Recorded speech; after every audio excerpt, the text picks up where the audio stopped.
Today's live stream is brought to you by CompTIA. We're going to be going over CompTIA's CertMaster practice program in this stream. If you guys want more information, make sure you check out the link in the description below. Yo, what's going on YouTube? Zach with IT Career Questions. Today we're doing a Security Plus study stream. It's going to be fun. Should be fun. I've been working on this. I've been working with CompTIA's CertMaster practice training platform for a while now. Just going over stuff. Familiarizing myself more with the Security Plus objectives and potentially what we'll find on the Security Plus exam. I think much of what I've seen so far in CertMaster practice has been much like what I saw in the exam previously. So it's good to see that that stuff kind of goes hand in hand. But today I want to go over their platform. That's not their platform. We want to go over this right here. So let's return. I'm going to kind of leave this up to a lot of you guys here. See if there's a specific area that you guys would like to go over. Again, this is CompTIA's CertMaster practice training platform. So we can go over threats, attacks, and vulnerabilities. We can go over technologies and tools. We can go over architecture and design. We can go over identity and access management. We can go over risk management or cryptography and PKI, which is one area that I'm saving the best for last, right? Last time we did this, I was talking about my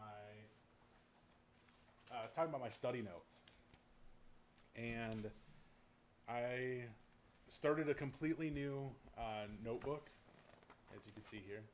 So appropriately titled CompTIA Security Plus. I started this about 2 weeks ago. 3 weeks ago. 3 weeks ago? About three weeks, maybe a month ago even. And these are all the notes that I've gotten so far. So front and back, the pages are covered.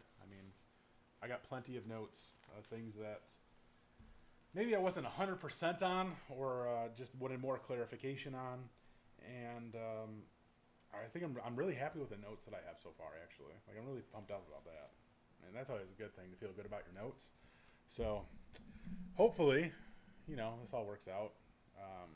Much of what I went over is a lot of these notes is stuff that I've learned from this platform here, and some of it's from going over IT Pro TV's course. I went over IT Pro TV's Security Plus accelerated course, which is like 11 hours, but it's really solid. A lot of the notes are from that even too. So audio is a little low. I just moved the mic, so hopefully that helps a little bit. But I can adjust. Let's do.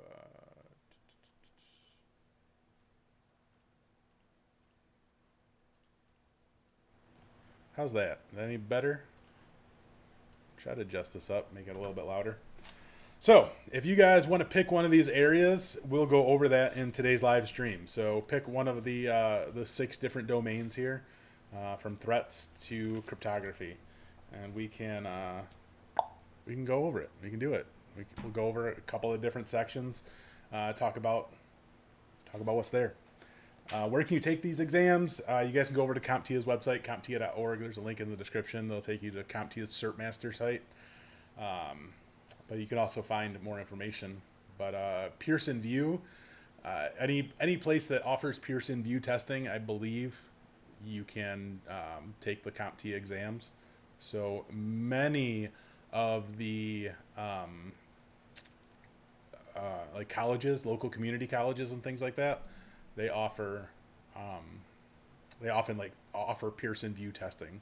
So I actually did a video on how to register for the CompTIA exams and schedule your exam. So you guys can look through the archive and find that. So Mark, you want to do architecture and design, eh? All right. You want me to just pick one of these modules here? You're the first person to say anything, Mark. So you win. See, I've already started some of these, as you can see. This one I finished, obviously. What do we want to do? I'll let you guys pick one of these ones. So if you want to want me to go over one of these, just say like 3.1, 3.2, 3.3 to 3.9, and we'll go over that in today's stream.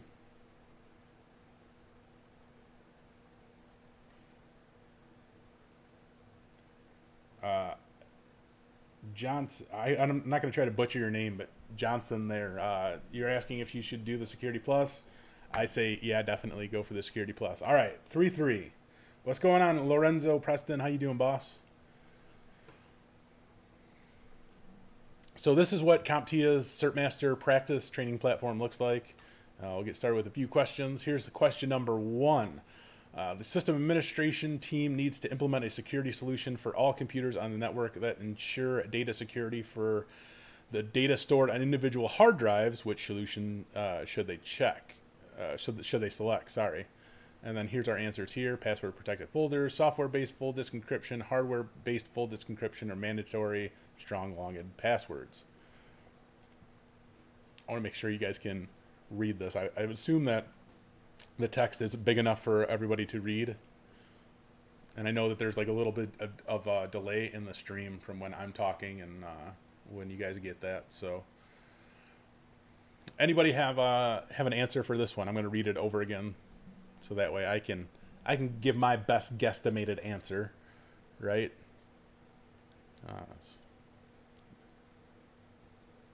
For the data stored on individual hard drives. Data security for the data stored on individual hard drives. I would go, I'm thinking that would be a software-based full disk encryption. I would think that's number 2. Megalodon, you're saying 2. Anybody else want to throw out an answer? So basically, like with these streams that I'm doing with the Security Plus, like I open it up to you guys, and I'll provide maybe some of my thoughts and feedback on some of the answers, on maybe what I think, and you guys can do the same. Anthony, you're saying 2 or 3. Yeah, it's got to be one of the 2. And one of the cool things like you can do with the CompTIA CertMaster practice is, if we're unsure, we could go like this. We could say I'm unsure and hit submit, and it'll tell us that maybe one of these is right, and then as we follow back, it'll give us the answers. But I'm thinking number 2. We got a lot of answers for number 2. Let's go with number 2. So we were incorrect. So it was probably a hardware-based full disk encryption. And as you guys, you'll see, once we get through some of these questions, we'll follow back and it'll tell us what the correct answer was, and then it's going to give us a lot of information beneath that as to why. So let's go to the next question. Democracy sucks, yeah. Sorry, boss. An IT team at a large company makes an effort to create groups of applications that are approved for use on corporate systems and groups that are not. What is the formal terminology for this practice? What is the formal terminology for this practice? I cannot talk today. So we have application blacklisting and whitelisting, application commissioning and decommissioning, application trust and distrust, and application vetting. So my guesstimate, which I'm fairly sure is right, would be application blacklisting and whitelisting. So I'll wait for the stream to catch up, and then you guys can tell me what's up. So somebody said we got one or 4. Megalodon, you're saying what? Application vetting. I think the vetting process would happen before you approve an application. That would be like, so when I see application vetting, that's my kind of assumption there, is that they're going through, your IT team will go through different applications and make sure that all of their requirements match and meet your organization standards. So you would vet that program out. But anyway, I'm going to go with A. I think it's application blacklisting and whitelisting. We were correct. Congratulations. We just completed our first question. Woo! Next question.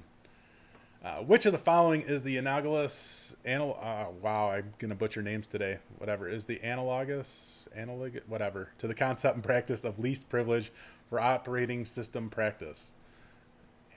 Analogous. Wow, that word is just like throwing me off today. Anyway, you guys can read, so we'll figure this one out. Which is the following into the concept and practice of least privilege for operating system practice? Principle of single purpose, principle of least functionality, practice of least vector exposure, principle of minimal installation. Yeah, terribly worded. So that's the thing about that's what I noticed about the exams period is that the questions are worded like, I don't know, in a way that it's like so confusing always. But whatever. So anyway, so the concept, least privilege for operating system. So principle of single purpose, principle of least functionality, least vector exposure, and principle of minimal installation. To the concept and practice. Well, I would think, and we got a couple different people here. We got a couple saying 3. We're all over the place on this one. I would think, yeah, it's definitely hard to decipher this question, that's for sure. 1 or 2. B, I would just think that it would be principle of least functionality personally, because when you're going off of least privilege, I believe that would make sense. So we'll try that. I mean, we'll see. We were sure and we were correct. So that's awesome. So congratulations to those of you out there who guessed B or number 2. Next question. Which of the following peripherals is less susceptible to hacking, hijacking, or exploits? Wow. Cannot talk today. A multi-function device, an external computer monitor, a wireless mouse, a wireless keyboard. Is less susceptible. I cannot talk today. I'm sorry. But I would say that it's B. I don't think that you guys probably agree with that, yeah? Because MFD, yeah, I think you can hack, hijack, or exploit that. So an external computer monitor, yeah, I'm sure there's ways. I've heard of ways that you can analyze the waves from the computer screen or something to pull information or something. I don't know. I was just reading or heard about this in a video that I was watching a couple weeks ago. But anyway, I think it's 2 here. An external computer monitor. So we'll hit submit. And we were correct. What's up? Kev runs on Duncan. How you doing, boss? All right, next question. The IT department at a medium-sized company collectively decides to step up their security from a hardware standpoint. They decided they want a hardware solution for storing encryption keys to secure their devices. Since many of their current laptops did not ship with trusted platform modules, TPMs, what is the most logical and cost-effective alternative for this company? Hardware security modules, virtual machines, original equipment manufacturer OEM, add-on TPMs, solid-state drives. Well, since I would think that it's A. I would think that it's hardware security modules. Virtual machines doesn't make any sense. I'm not sure on the add-on TPMs. That, I don't know, possibility even could be. I would assume that it probably could be, but yeah, I don't know. Solid state drives, I don't see what that has to do with this. So I would say that it's a hardware security module. I thought I had one here, which is yeah, I do. This would be like a hardware security module right here, essentially. Well, this is more of, I guess, it's a USB like a key to help give authorization. So this is slightly different, but right along the same guidelines, right? Right around, it's very similar. The hardware security modules would be kind of similar, I guess, to that almost. Helps with security. So anyway, we'll go with A. We were correct. In addition to standard industry best practices, which other source should security and IT administrators turn to for specific hardware and software security baselines and practices? Online security blogs and forums, vendor documentation for secure configurations documented by IT professionals, or the dark web? It could be the key that gets recalled soon. I don't know. I just got a recall for my Bluetooth key. That I know Google sent out an alert for. So I think this one is the dark web. That's what I would go with. But in all reality, it's vendor documentation for secure configurations. And we were correct. Sorry, I went a little bit fast on that one. But yeah, number deuce. What's going on, Larry Shervington Jr.? How you doing, boss? Next question. The security team decided to separate duties of the members by expertise and give each member one or more operating system types to secure. One member was given the responsibility for routers, appliances, firewalls, and switches. For which operating system type did this member have responsibility? Network, server, workstation, mobile? I don't know yet. So, this one I would assume would be pretty easy for anyone to guess. It's definitely mobile. It's definitely number 4. I'm just kidding. So we're gonna go with A here because this member has responsibility for routers, which are network specific, appliances, which can be network specific, firewalls are definitely network specific, and switches are definitely network specific. So we're gonna rock the A on this one, hit submit, and we were correct. I'm waiting to get to the point where it's gonna follow up on the one that we got wrong. Next question. The security team and the IT team at a large company want to implement an inexpensive method of securing systems as they boot. Which of the following modern components can be utilized to secure systems while booting? Basic input-output system, BIOS. Unified Extensible Firmware Interface, the UEFI. Trusted Platform Module, TPM, or Hardware Security Module, HSM. Let's see. The security team and IT team in a large company want to implement an inexpensive method of securing systems as they boot. Well, thanks, Kev, Ronan, and Duncan. That's very helpful. Well, let's see. Somebody had mentioned in the chat that adding on TPM could be costly if it's not included. So provided that the TPM is included, that shouldn't make the cost any more, right? If the TPM is included. So yeah, it probably still is TPM because as they boot, that's part of the TPM. But you could also set up a password, and yeah, somebody just put the BIOS. You could also set up a password within the BIOS for boot. That's inexpensive because that's included, right? Ways to bypass it pretty easily, I'm sure, yeah. But it's still a secure method of securing the boot.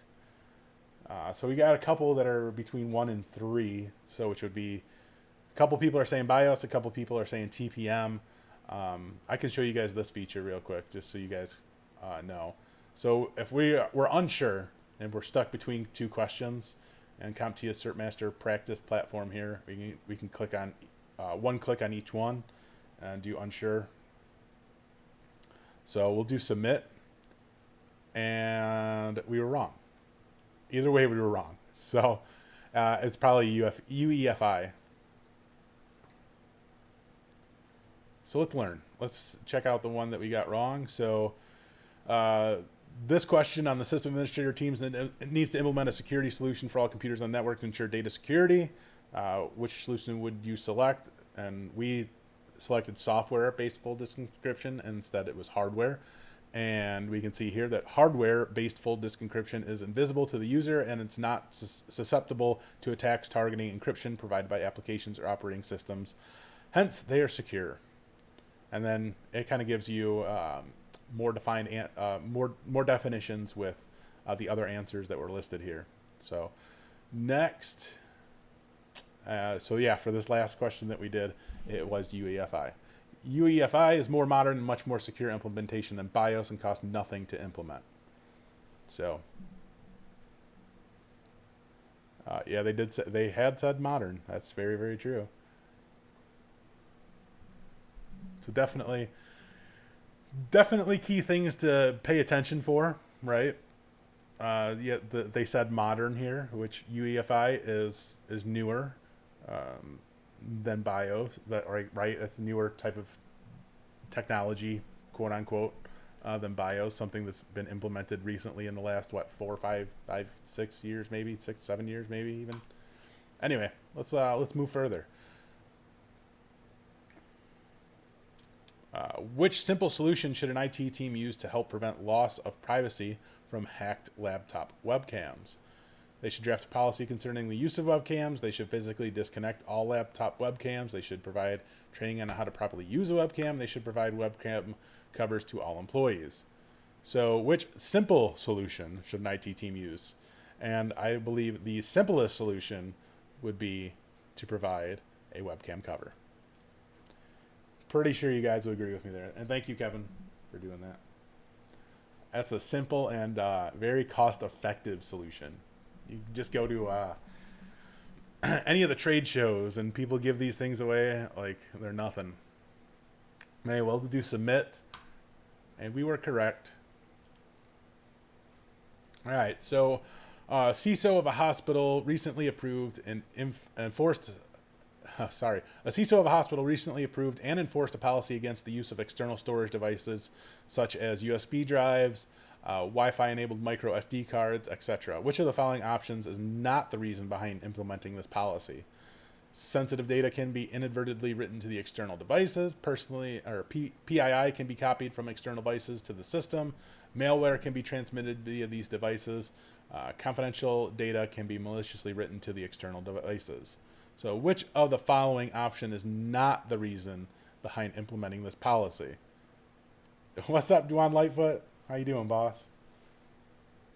Well, this is like one of those tricky ones where you got to really like look at that question. Which of the following options is not the reason behind implementing it? But I mean, I would kind of agree that all of them could be, right? So sensitive data can be inadvertently written to the external devices.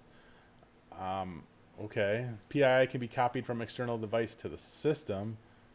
Well, yeah, that wouldn't be a reason. Why would you copy?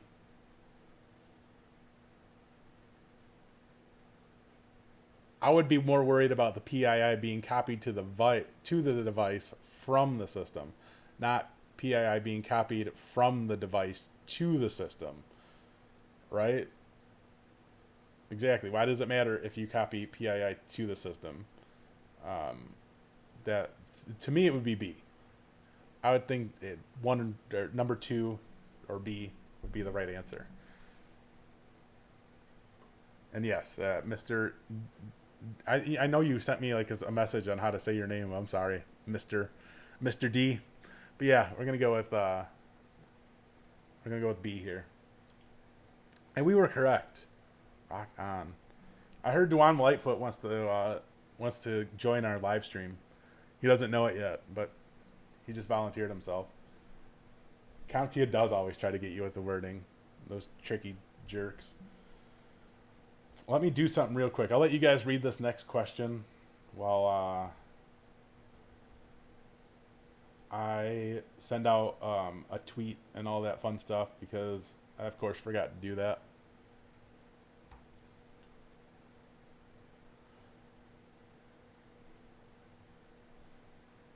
Go LinkedIn here. Live on YouTube time. Studying.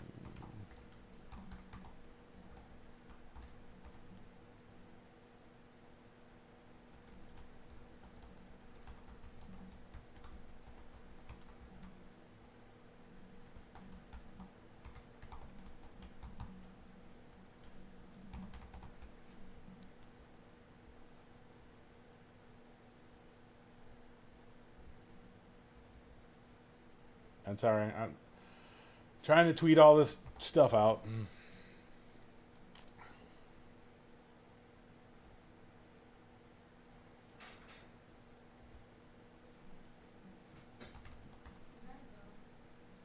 Huh?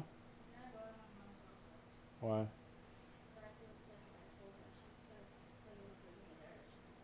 All right, I'll be in a little bit.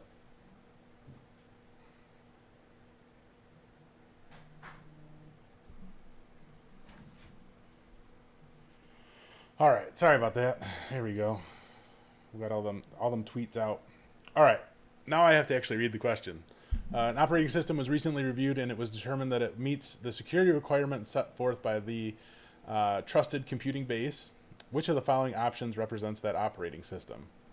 A certified operating system, trusted operating system, least functional operating system, secure operating system. Reviewed, and it was determined that it meets the security requirements set forth by the trusted computing base. Well, I would think that it's being that it's from the TCB, would it not be B, trusted operating system? I mean that, but I mean also it would be secure operating system, maybe. Bro, any thoughts on eLearn security certifications? I honestly don't know much about them. Let's go with trusted. Let's try that out. We were sure and we were correct. So we nailed it. Nailed it. All right, next question. I'll do this thing. Next question. There you go. To secure a kiosk operating system, a system administrator would do all of the following except disable the display adapter, disable all unnecessary user accounts, disable unnecessary network ports, disable unnecessary services. Well, to secure a kiosk operating system, a system administrator would do all the following except probably disable the display adapter. Why would you disable the display adapter? That seems kind of silly to me. We were sure, we were correct. That's an odd question to put in there. I feel that like that belongs on like the A+ or something. But okay. Oh, this is so you'll find that going through the Cert Master Learn, anything that you get wrong, they'll come back and ask you again. So we did this answer before, or we did this question before. System administrator needs to implement a security solution for all computers on the network that ensure data security for the data stored on individual hard drives. Which solution should they check? Wow, cannot talk. But yeah, we've done this one before. We got it wrong the first time. It's not software based. It is hardware based. So go with A. We were sure, we were correct. Next question. Manufacture of security products is required by regulatory agencies to maintain a high level of security for their products from raw materials acquisition to delivery to the customer. Which process does the manufacturer need to implement to guarantee this level of security? Supply chain security, EMP protection, virtual VLANs, hardware-based encryption. Well, I would think that it would be supply chain security, right? It sounds like the most logical answer here. So we'll go with A. We were sure, we were correct. Awesome. Next question. Maintaining operating system security in any network is a critical activity. Which activity should be performed on a regular basis, not just as needed, to maintain operating system security? Disabling unnecessary user accounts, least privilege management, disabling unnecessary network services, or patch management. Well, I would think for this question, be patch management.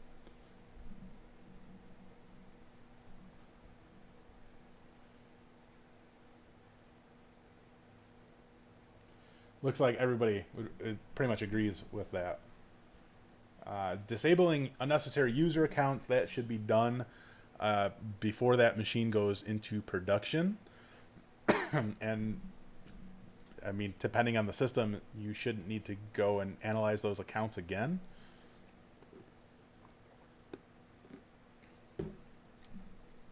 So anyway, patch management.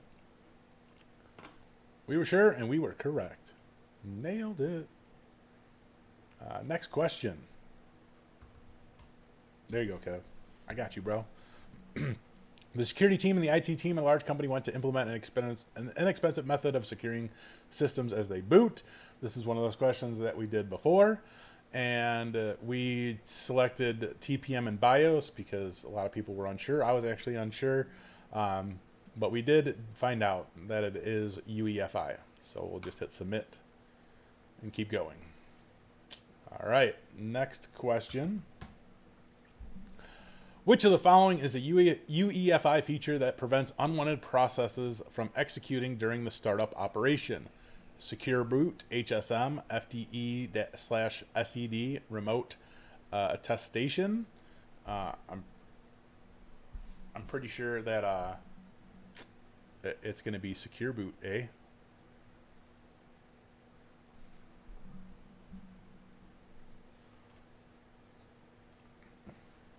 Looks like we got some others saying A. But yeah, I definitely believe it's the A.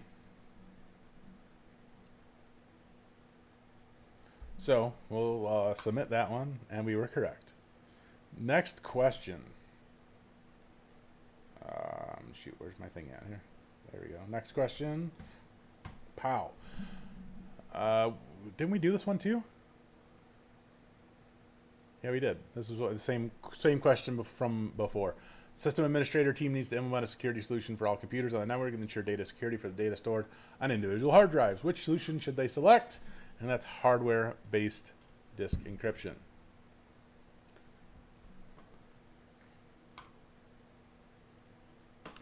All right, so we mastered that module.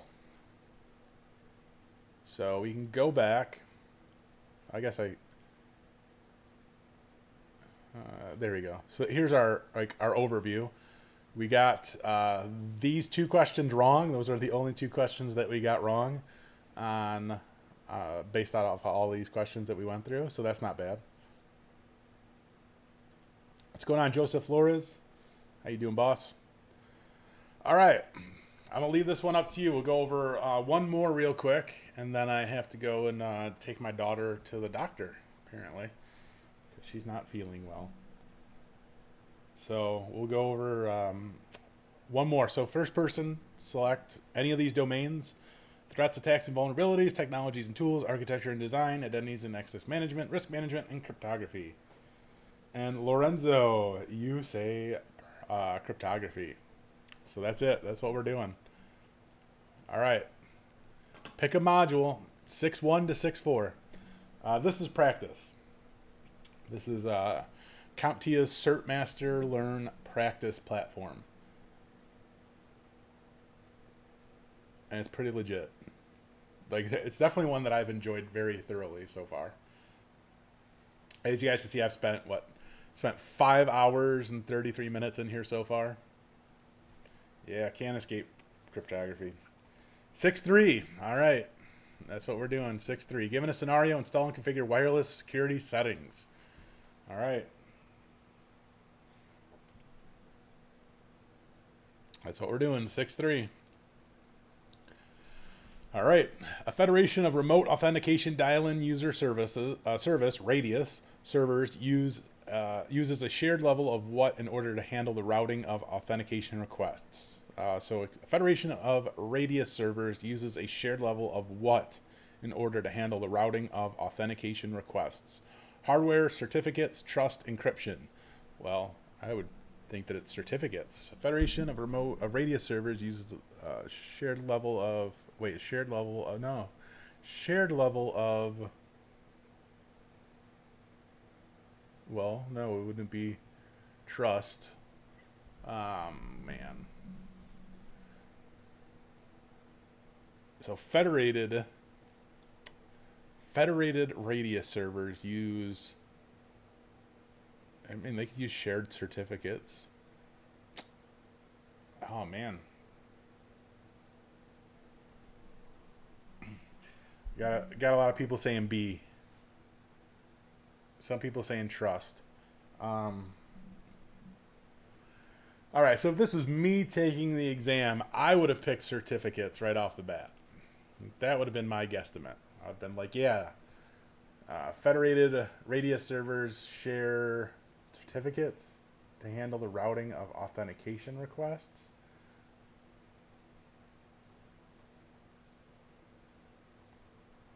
So I will go with it. We were incorrect. So it was probably trust. Darn it. All right, so we got that one wrong. We'll come back to it. Stupid cryptography. PKI. Thanks a lot, jerks. All right, a security administrator decides to implement a secure wireless authentication mechanism for the network. The administrator decides to use certificates to achieve this added layer of security. Which wireless authentication protocol did the administrator choose? EAP Fast, EAP TLS, EAP TTLS, or LEAP? Oh, God.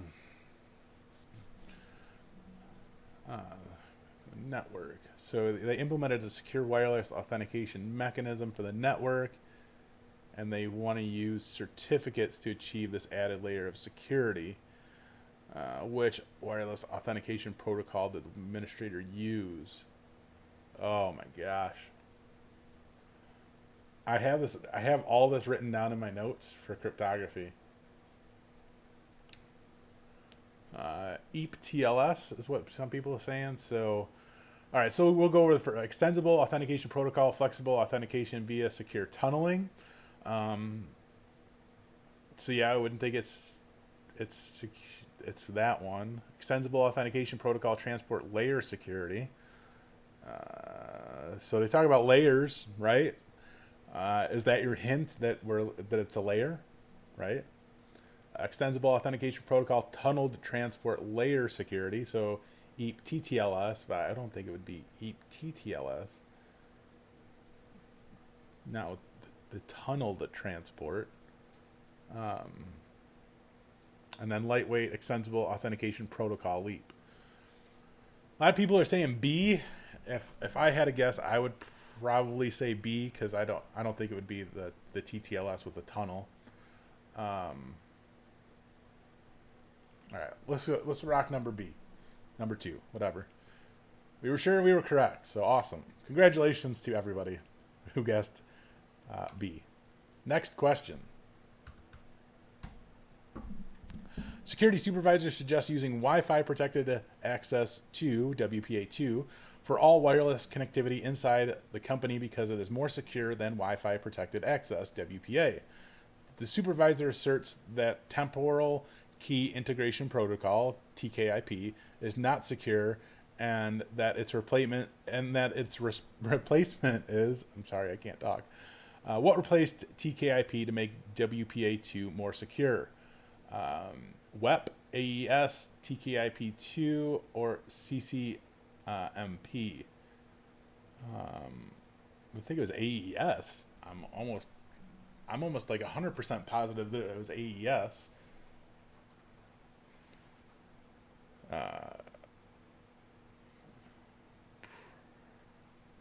Yeah. So it's Mr. D, TKIP is WPA, and AES is WPA2, and that's what I would assume too. So we'll do that. Rocket. We were incorrect, guys. Wow. I would have totally thought that's right. Even Chris Howitt, you got that one wrong, bro. What's up, bro? How you doing? We failed that one. I can't believe we got that one wrong. Wow. All right. We'll keep going. It'll come back. It'll tell us what we got wrong. Where would you not... Here, let's do this. I wasn't thinking D, but I guess that makes sense. We'll go back to that.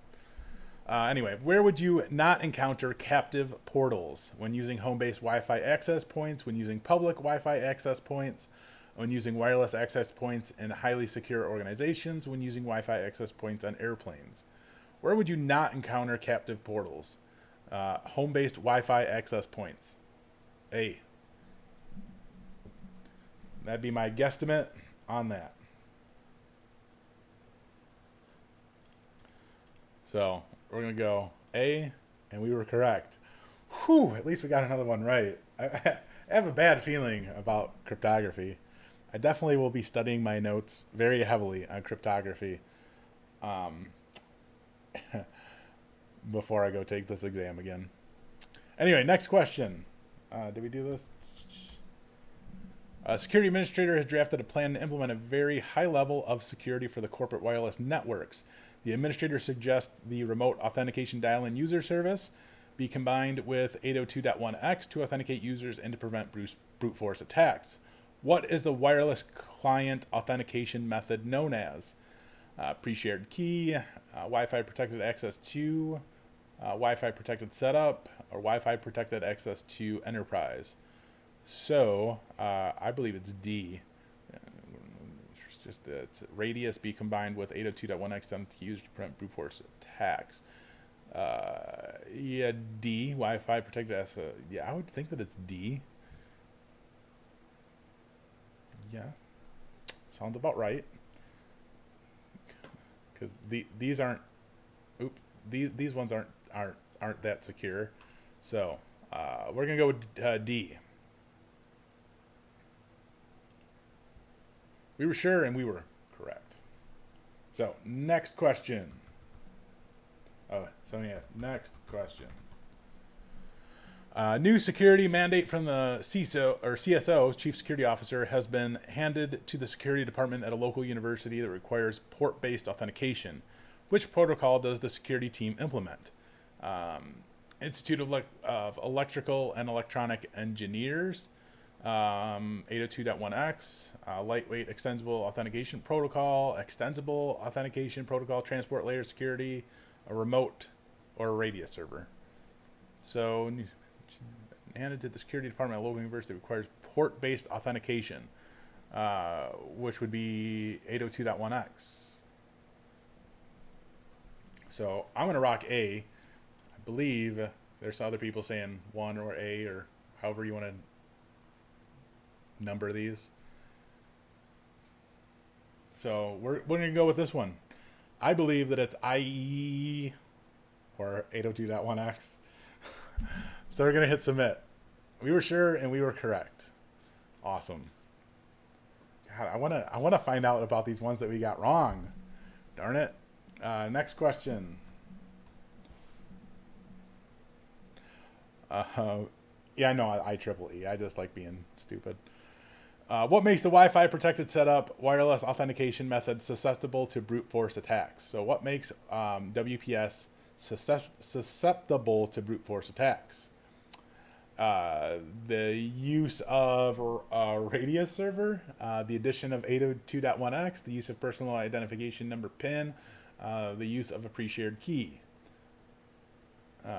Well, the WPS has a PIN, so I would assume that it's the use of a PIN.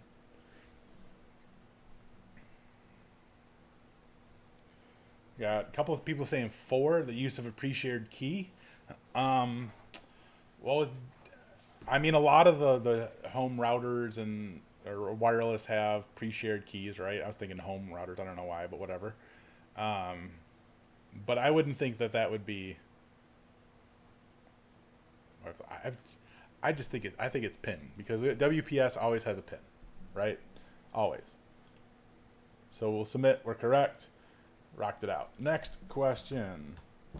A security administrator configured the company's wireless access points with Wi-Fi protected access security. When the problem was discovered, the security manager sent the administrator back to reconfigure the devices using which protocol? WPA with TKIP, WPA2, WEP, or WPA2 with TKIP. Let's see.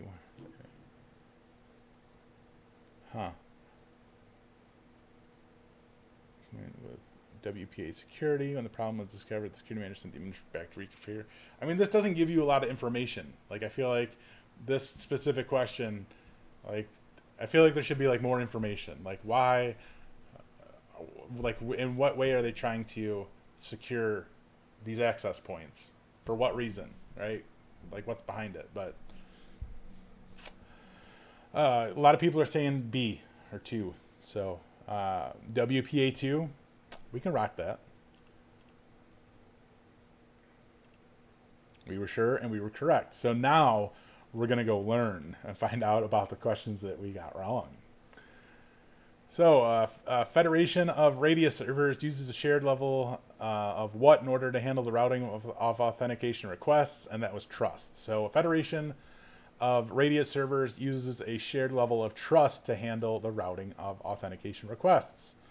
And what you need to know, stuff that I would write down. Federation implies a shared level of trust among disparate networks. It is a collection of loosely associated networks that manage trust relationships and routing of authentication requests. Ugh.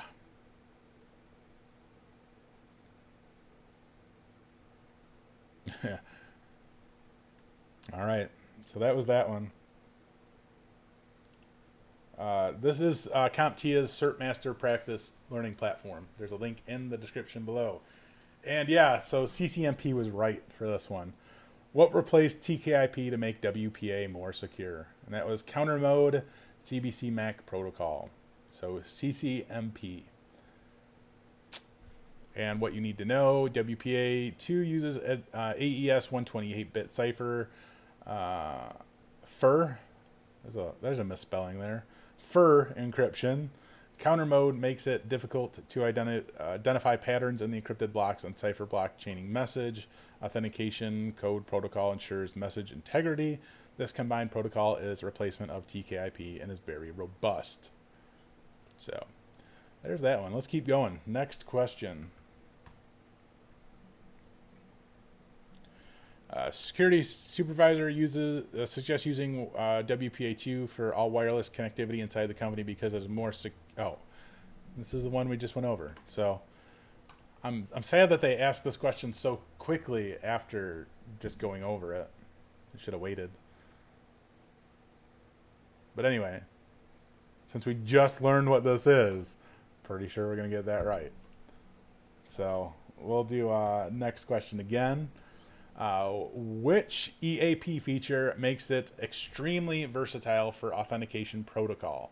So which extensible authentication protocol feature makes it extremely versatile for an authentication protocol?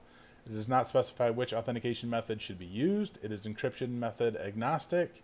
It uses Radius and other protocols. It supports both 128 and 256-bit encryption. So which EAP feature makes it extremely versatile for an authentication protocol? Man, that...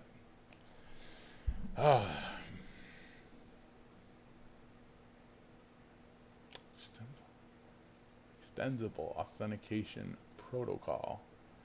I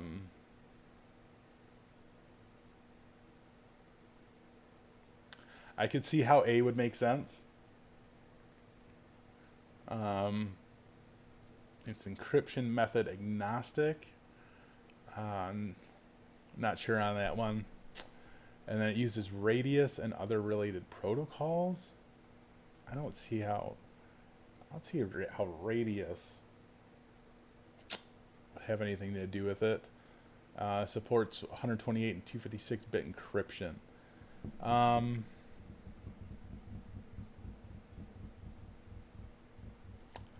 Yeah, I'm not confident on this one either. This would be like a up in the air one for me for sure. I'm pretty sure I probably have it in my notes somewhere though. Yeah, I don't think anyone knows either.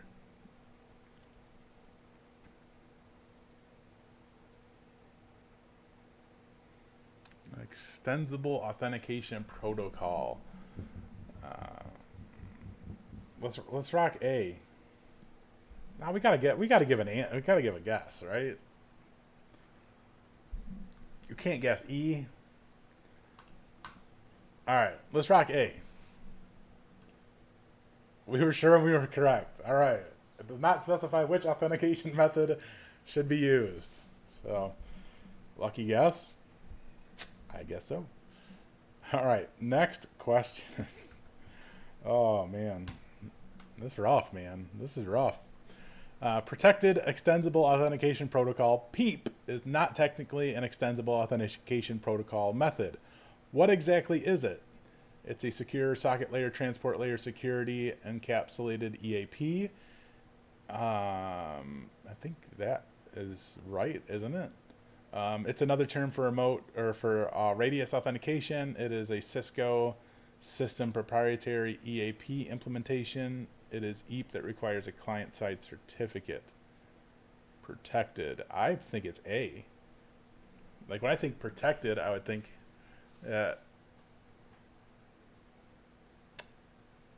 you might go over SSL or TLS. Kev, you think it's Cisco's? I thought Cisco had something different. I thought Cisco was what was it? I know for sure that I have this one written down. I almost want to look at my notes and see for sure if I did have this written down, but I'm almost positive I wrote this one down. Kev, you're just guessing? I think it's A. I really do. Let's rock A. Let's see what happens. Cisco uses, that thing. All right. We were sure we were correct. All right. This is stressful, man. This is super stressful. I ain't even going to lie. This stresses me out. Next question.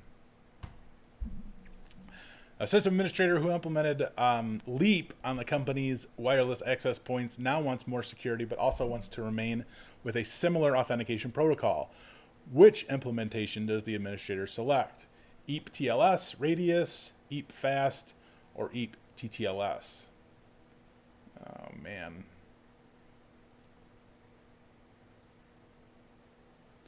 So you could do EAP, the transport layer security, Radius server,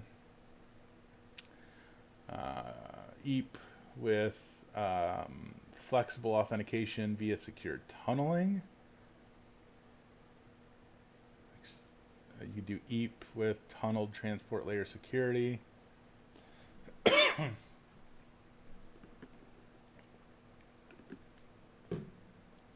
Man, you want more security and you want to stay with EAP.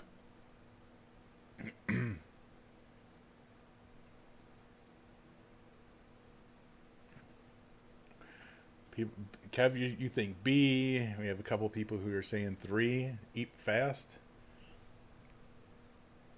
I mean, that would... It's really trying to remember what the difference is between the EAP TLS, the Fast, and the TTLS are, right? Like, what makes them so different? Like, why are they used? And I can't think of that. I know that I've written down what each of them do or what each of them are, but this one is this one's throwing me for a loop here. All right, so let's do this one.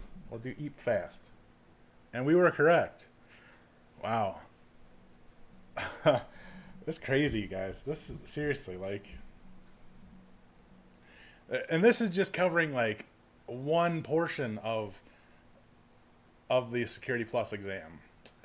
This by far, I think, in my opinion, the cryptography and PKI is the most difficult. By far the most difficult, in my opinion. That's probably just because it's the least familiar for me, but darn is it hard. Next question. Which protocol has a technology solution for wireless security similar to EAP TLS, but without a requirement for client-side certificate? EAP Fast, EAP TTLS, Radius, or Leap? Ooh. Which one has a technology solution for wireless security similar to... That would be Leap. Yeah? Decimo, you're saying B. You're saying EAP with TTLS. I'm saying it's Leap. I don't know. We'll see. Anybody else want to guesstimate on that? Mr. D, you're saying Leap too, but without a requirement for client-side certificate. So without anything, When I see without, I think I would say like lightweight, right? Just like trying to put keywords together here. AJ, the truth, you're saying B. Eat TTLS. Well, let's do this since we have some saying B and we have some saying D. Let's do that. All right. So we were unsure, and one of these is correct. So we'll review this as we go forward, but at least we know out of everybody who guessed that one of us is or one of all of us or whatever. Can't talk today, but well, yeah, somebody's right here. So next question. We just did this one, right? Federation of Radius servers uses a shared level of trust in order to handle the routing of authentication requests. I forgot to do the little dash thing. My bad. Sorry, neck hurts. Next question. The security manager assigned a new security administrator the task of implementing secure protocols on all wireless access points. The new administrator chose Wi-Fi WPA with TKIP. Was this a good choice or a poor choice, and why? All right. So security manager assigned a new security administrator the task of implementing secure protocols on all wireless access points. The new administrator chose WPA with TKIP. So, it's a good choice because WPA uses AES, and no, that's not right. No. Yeah, no. No. Poor TKIP packets can be decrypted. Good. WPA is a huge improvement over wired equivalent privacy. Well, there's nothing about WEP in there. And poor WPA transmits passwords in plain text. No. So I don't think it's definitely not C or D. It would be between A and B. And you guys are all saying B. Huh? So poor TKIP packets can be decrypted. All right, we'll rock B for you guys. You guys were sure and you guys were right. I don't know that I would have guessed that. I probably would have had to like read this much more, but yeah, you guys got it. Nailed it. All right, what you need to know. The right answer was EAP TTLS. So EAP TTLS enables client and server communications without certificates and is similar to EAP TLS. Well, that's good to know. So you guys who said EAP with TTLS were right on that question. So we'll keep going. Good job to you guys out there who guessed EAP with TTLS. We did this question before. This is a follow-up one. What replaced TKIP to make WPA 2 more secure? And that was CCMP. Next question. I got to do that thing too. Which protocol has a technology solution for wireless security similar to EAP TLS, but without a requirement for client-side certificate? We just did this one, guys. EAP TTLS. Submit. We were sure we were correct. Nailed it. A Federation Radius server uses a shared level of trust. Congratulations, we successfully mastered this module. And we only got 2 wrong out of 13 questions. So, not bad, I suppose. Not bad at all.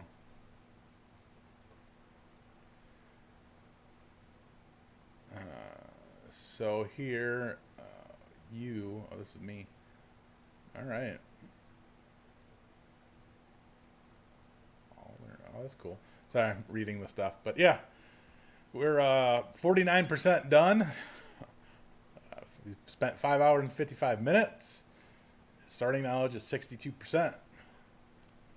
Crazy. Crazy.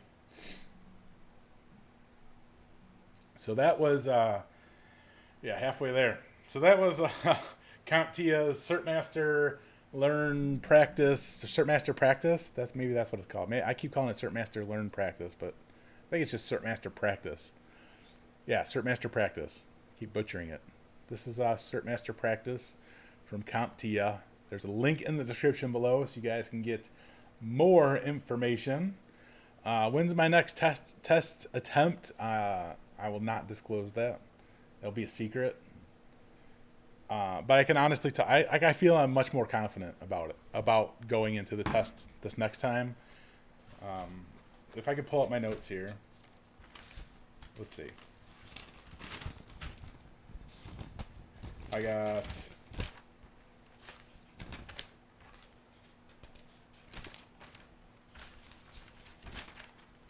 Wow. Got 1, 2, 3, 4,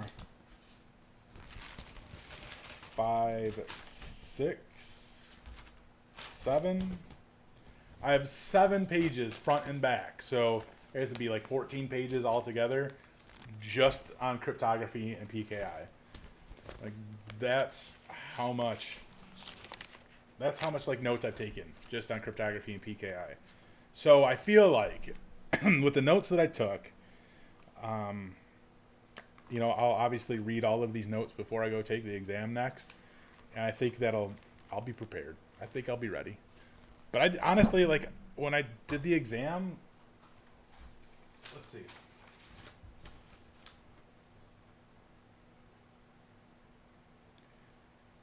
I only got 2 wrong from the cryptography part on the actual exam, which I was really surprised about. Like, that was kind of shocking to me.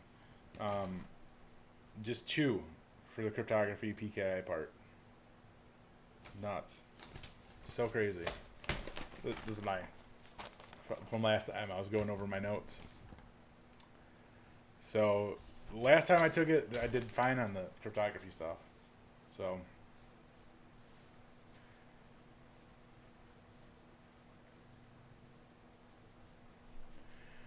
but anyway, I haven't really had time to read Daryl Gibson's book, to be honest with you. It's sitting right over here. It's sitting right here. It's like brand new, except for my son writing in it. See? Little jerk. Just kidding. He's cool. Anyway, that's it for today's live stream. If you guys want to go check out CompTIA's Cert Master Practice, there's a link in the description. Hit that up and keep studying. And thanks for joining me today in this stream. It's a lot of fun. We will do this again, hopefully very soon. Take it easy, everyone.